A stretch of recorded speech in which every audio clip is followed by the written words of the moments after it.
เมื่อยปะเมื่อยปะเมื่อยปะเมื่อยไรเมื่อยไร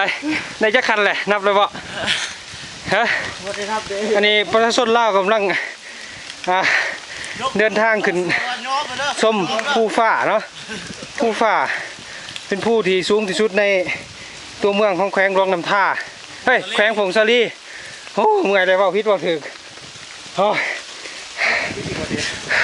ยังอีกขั้นได้หน่อยหนึ่งอะขึ้นขั้นได้อีกหน่อยหนึ่งเขาที่หอดจอมชุดของผู้เนาะเดินทางต่อหน่อยหนึ่ง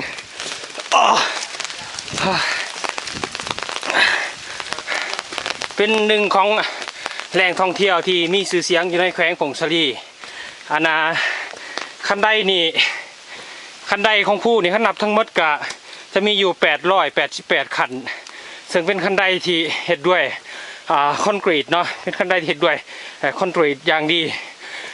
แต่ว่าขั้นได้นี่มันจะมีอยู่2ส่วงทำอิฐนี่436ขั้นประมาณส่วงทำอิฐแมน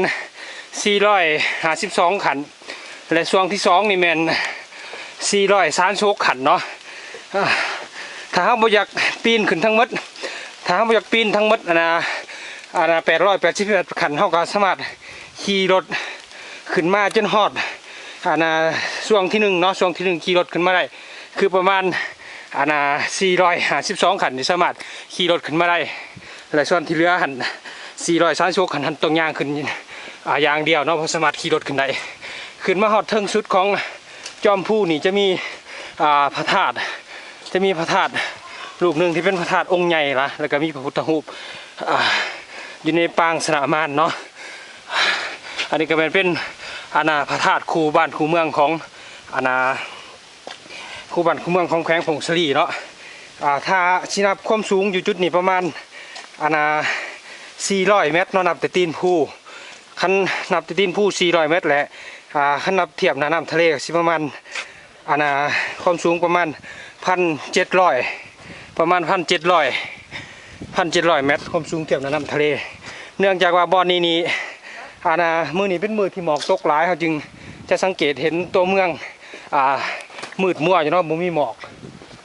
จะมีตั้งแต่หมอกจะมีบ่เห็นตัวเมืองเห็นแต่หมอกเนาะปกคลุมไปหมด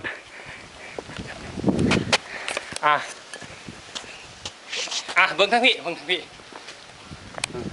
ธรรมดาเบื้องนี้จะเป็นตัวเมืองเห็นบ่อาจารย์มาพี่เลยชี้บรรยายหน่อยหนึ่งชี้ถามหน่อยหนึ่ง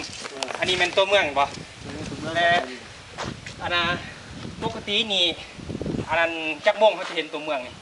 ปกติเดี๋ยวมีน้ำหมอกหลายเนาะจะประมาณ10 โมงแยกวัด11 โมงเนาะแต่เดี๋ยวนี้นี่เป็นกรณีพิเศษเนาะเขาประมาณเดี๋ยวนี้4 โมงยัง10 นาทีของวันที่25 เดือน 3 ปี 2011เนาะแต่ว่าเขาสิสังเกตเห็นข้อตากล้องเขาสิสังเกตเห็นตั้งแต่ท้องฟ้าเลยเนาะคือกับเขาขี่ย่นอยู่นี่นะบ่สามารถเห็นอาคารแม่นแต่หน่อยเลยเห็นป่ะอาคารจากหลังเลยปกติเลยบอลนี่จะเป็นจุดชมวิวที่งดงามที่สุดบอลหนึ่งของภูเฮาเนาะภูฟ้าเบิ่งนี่จอมภูป่ะนี่อยู่ธาตุเมืองเป็นธาตุเมืองเป็นพระธาตุในเกาะพระธาตุมิงเมืองเนาะเป็นพระธาตุคู่บ้านเมืองของแขวงผงสาลีเนาะสังเกตแขวงผงสาลีผู้ใดได้มาแขวงผงสาลีครับผู้ใดมากราบไหว้พระธาตุมิงเมืองก็คือว่ายังบ่ฮอดแขวงผงสาลีมื้อนี้ข้าพเจ้าเท่าสีทองก็ถือว่าบุญหลายสมควรที่ได้มาฮอดแขวงผงสาลีเนาะแล้วก็มาฮอดภูผาแห่งนี้ด้วยที่ว่ามีอาจารย์ใหญ่คนนำทางเนาะพวกเราไหว้พระธาตุกันเนาะstop stop อยู่